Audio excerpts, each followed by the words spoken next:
अस्सलाम वालेकुम dear students, class हस्टम। डियर स्टूडेंट्स, आज हम गालिब पाकिस्तान का चैप्टर नंबर 2 तहरीक पाकिस्तान और पाकिस्तान का क़याम।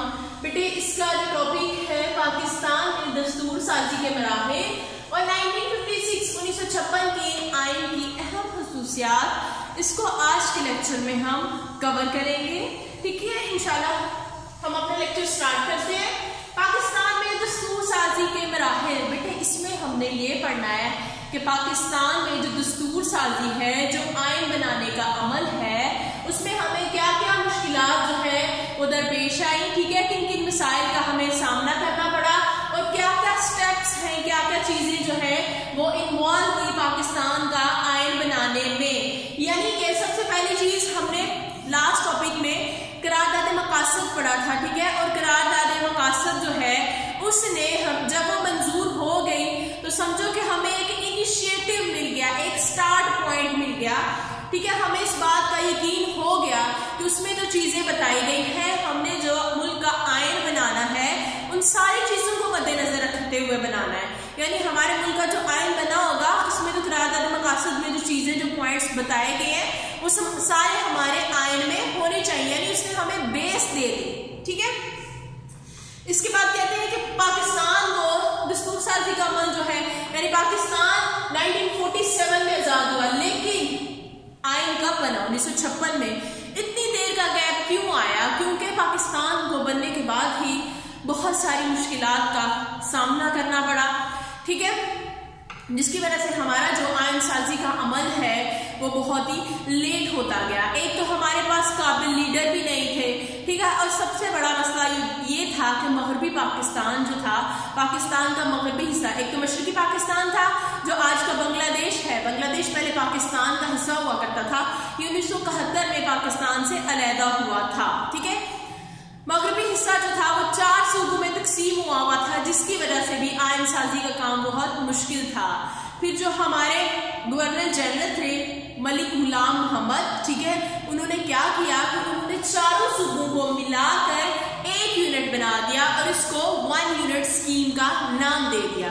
और उन्होंने हमारी जो कॉन्स्टिट्यूशनल यानी आइन साज असेंबली थी, पुरानी वाली, पहले वाली, उसको भी खत्म किया और नई आइन साज असेंबली जो है वो बनाई, जिसकी वजह से 1 यूनिट स्कीम और नई जो आइन साज असेंबली है जो बनाई गई, इसकी वजह से हमारे मुल्क का आइन जो है वो जल्दी बन गया। ठीक है, आइन साजी का काम स्टार्ट हो गया। उसके बाद हमने देखना है 1956 का आइन, इसकी अहम खसूसियत क्या है। 1956 का आइन पाकिस्तान का पहला आइन था जो कि 23 मार्च 1949 को नाफिज हुआ। ये बहुत इंपॉर्टेंट है कि कब नाफिज हुआ। ठीक है, 23 मार्च 1900 ये मैंने गलत लिख दिया बेटे, 56 है, 1956, सॉरी, तो 1956 है। 23 मार्च 1956 को नाफिज हुआ।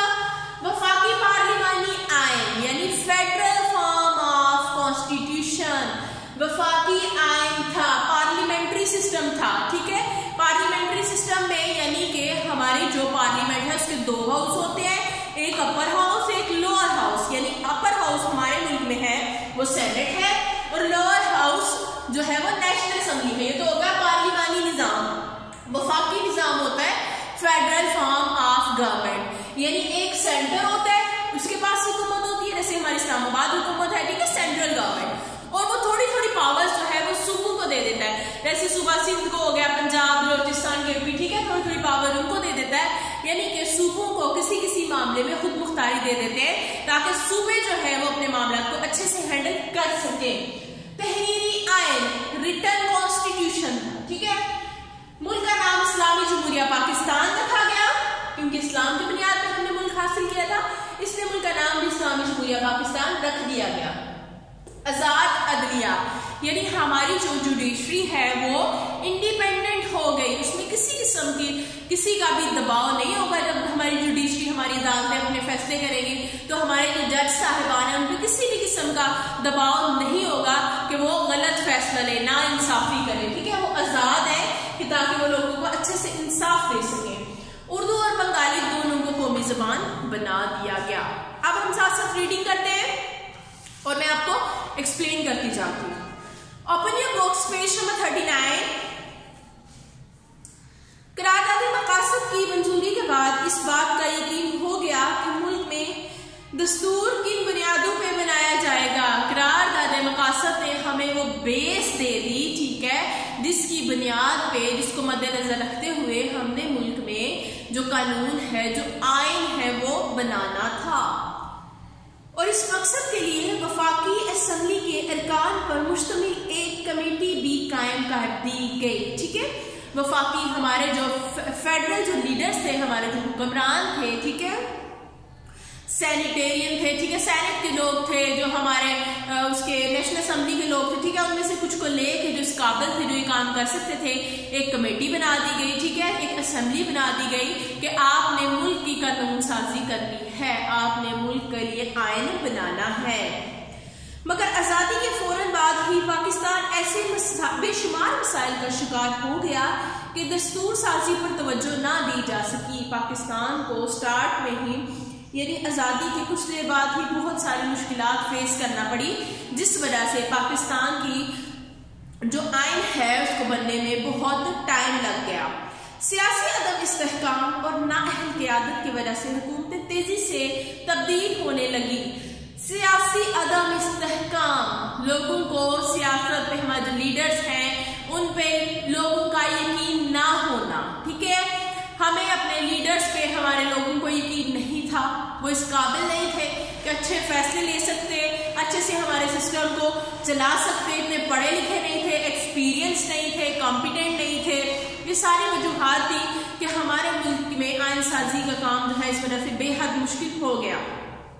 हुकूमतें तेजी से बदलती थी, जाहिर है गवर्नमेंट आएगी, आइन साजी का काम स्टार्ट करेगी, बदल जाएगी, तो नहीं तो आके फिर से स्टार्ट करेगी ना, अपने उसके पॉइंट ऑफ व्यू हो गए।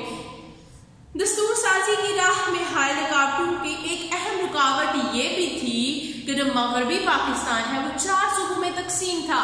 तो हमारे जो पहले गवर्नर जनरल थे, ठीक है, मलिक गुलाम मोहम्मद, उन्होंने 24 अक्टूबर 1954 को जो हमारी पुरानी दस्तूर साज असेंबली थी, ठीक है, उसको तोड़ दिया और नई दस्तूर साज असेंबली बनाई और चारों सूबों को मिला के 1 यूनिट बनाया, ठीक है, मगरबी पाकिस्तान। मशरकी पाकिस्तान जो है वो बेटा बांग्लादेश, आज का जो बांग्लादेश है ये पहले पाकिस्तान का हिस्सा हुआ करता था। 1971 में बांग्लादेश पाकिस्तान से अलहदा हुआ। पहले तो मशरकी पाकिस्तान था, बाद में ये बांग्लादेश बन गया, ठीक है। एक 1 यूनिट स्कीम और नई जो थी असेंबली बनाना, दस्तूर साज असेंबली बनाना, इन दोनों चीजों ने हमारे मुल्क में जो दस्तूर साजी का काम है उसको बहुत तेजी से शुरू कर दिया, ठीक है, बहुत अच्छे से होने लगा। नौमुंतखब वज़ीर आज़म चौधरी मोहम्मद अली ने दस्तूर साजी के काम की तरफ पूरी तवज्जो दी और इसे मुकम्मल किया, ठीक है, उन्होंने प्रॉपर उस पर फोकस किया, तवज्जो दी और कहा कि हमें मुल्क के लिए जो आइन है वो जल्द से जल्द बनाना है।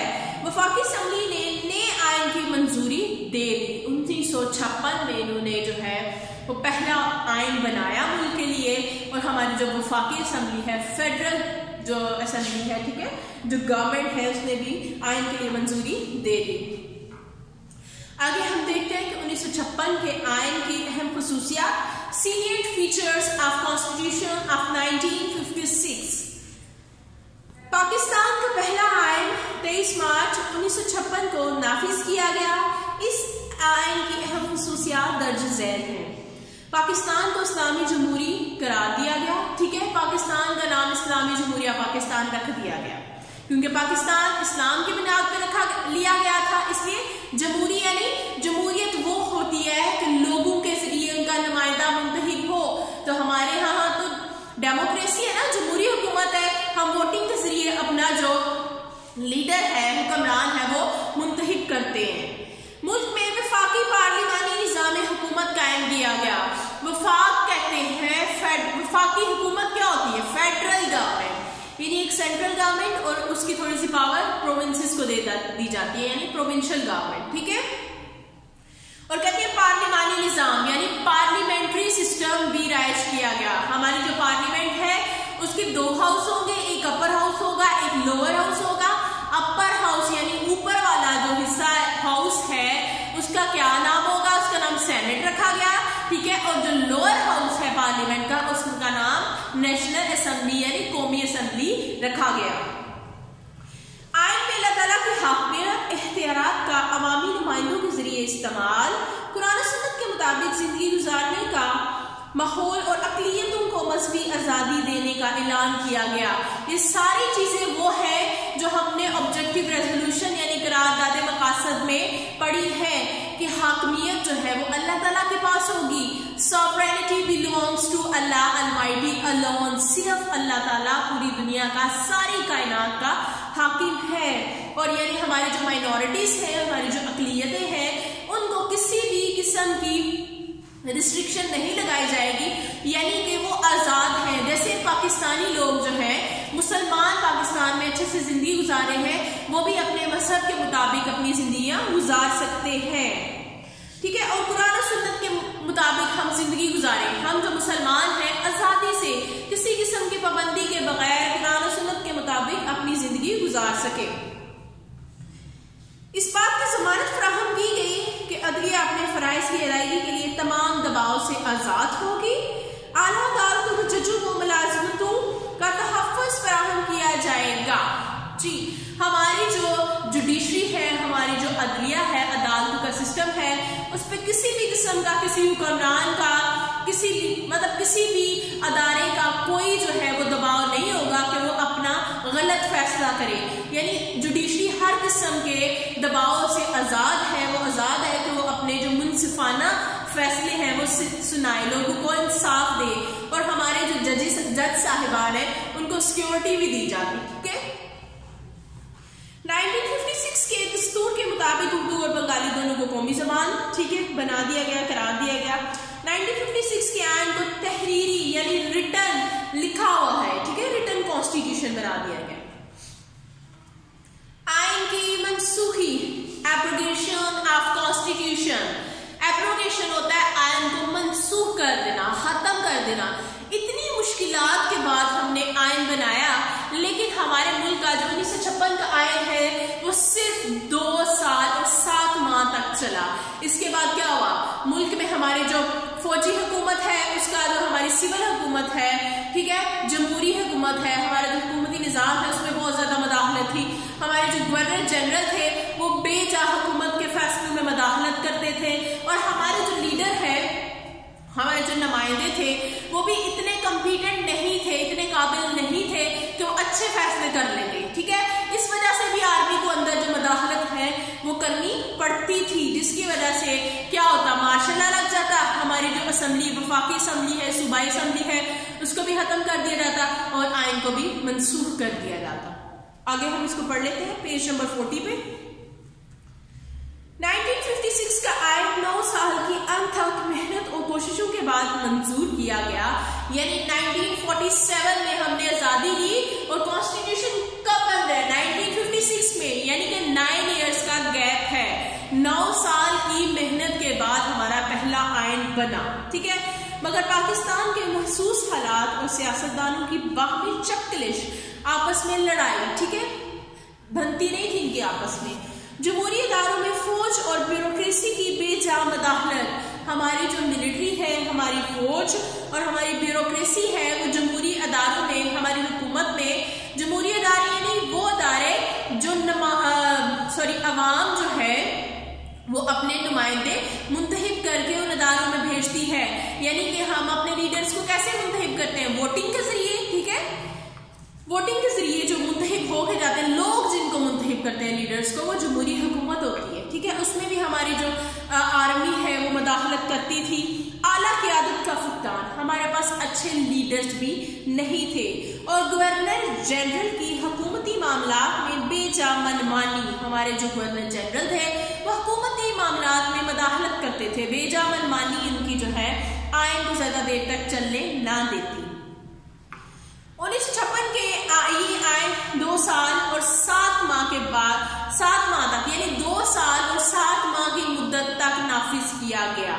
इसके बाद अक्टूबर 1958 में पाकिस्तान के आर्मी चीफ कमांडर जो है जनरल मोहम्मद अयूब खान ने मुल्क की जमहूरी हुकूमत को बरतरफ कर दिया। इन्होंने क्या किया, आके मार्शल लॉ हमारी जो जमहूरी हुकूमत थी उसको भी खत्म किया, हमारी जो कौमी असम्बली थी, जो सूबाई असम्बली थी, उन दोनों को खत्म किया, उनके आइन को भी खत्म कर दिया। बेटे जब भी किसी मुल्क में माशाल्लाह लगता है तो उसकी जो असम्बली होती है कानून साज असम्बली है, ठीक है, वो प्रोविंशियल असम्बली है या वो फेडरल है, यानी कौमी असम्बली हमारी जो नेशनल उसको भी, और जो सूबाई असम्बलियां हैं उनको भी, सॉरी वफाकी और सूबाई असम्बलियां जो हैं उसको डिसॉल्व कर दिया जाता है, खत्म कर दिया जाता है। उस मुल्क का जो आइन होता है तब तक इम्प्लीमेंट होता है, ठीक है, काम कर रहा होता है मुल्क में जो आइन, उसको भी खत्म कर दिया जाता है। हुकूमत जो होती है लोगों ने सिलेक्ट की होती है वोटिंग के जरिए, ठीक है, जो लीडर इलेक्ट होके आया होता है, लोगों ने चुना होता है, उसको भी बरतरफ कर दिया जाता है उसके हुद्दे से, ठीक है, हटा दिया जाता है,